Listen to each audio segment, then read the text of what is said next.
Welcome back. Bibb County Sheriff David Davis says his office is short more than 100 deputies, and that means those still on the job have to pick up that slack. Meanwhile, the sheriff released the latest crime numbers last week, showing 2018 was Macon Bibb's most violent year since consolidation. Overall, crime rose 5% last year. In tonight's 13 Investigates, a former deputy explains why he and others have turned in their badges. Caitlin Heck also sat down with the sheriff to find out the impact on overtime hours and your safety. I grew up in a broken home. Dealing with that growing up, I decided that I wanted to get out in the community and try to help as much as possible. Chris Sherrill joined the then Macon Police Department in 2013. He later became a Bibb Patrol deputy after consolidation. 5 years in Macon-Bibb County could essentially be the equivalent of 10 in other counties because of the workload that you do. That's because, he says, every year more deputies turn in their badges, leaving the rest to pick up the slack. 20-something calls a day, 12-hour shift. You're going from call to call to call.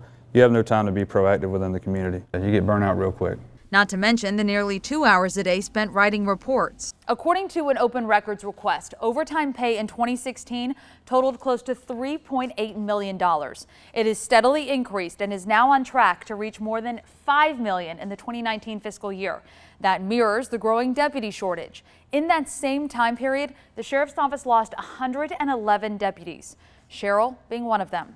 The unknowns when it comes to our pension, the unknowns when it comes to our pay, the unknowns when it comes to our insurance. He's referring to commissioners' back-and-forth budget discussions last year over furlough days and requiring employees to pay into their pensions. You had other agencies that were recruiting our people to say, hey, you can come to work for us making about the same amount of money, and oh, by the way, you'll answer maybe a quarter of the number of calls.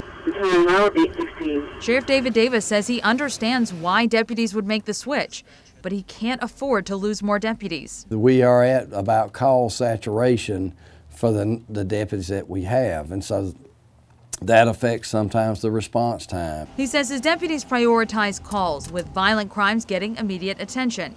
Meanwhile, Davis has his own priority list for recruiting. We do need to make sure that our people are paid a decent wage that is comparable to what other officers are making in a comparably sized department. According to this chart the sheriff presented to commissioners last week, the starting salary of a Macon-Bibb deputy is below that of every other on here, including in Houston County. It's a fairness issue moreover than a riches issue. You're not ever going to get rich in law enforcement. He's also looking into signing bonuses for new hires, which would all need approval from commissioners.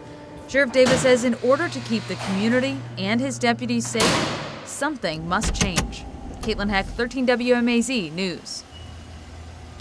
Sheriff Davis also says he loses some potential applicants because in his office, new hires start their career working in the jail before moving to the patrol or other divisions. That's not required in agencies that do not run a jail. You can see more of Caitlin's conversation with Sheriff Davis, including his thoughts on how his office is managing the shortage, on 13WMAZ.com.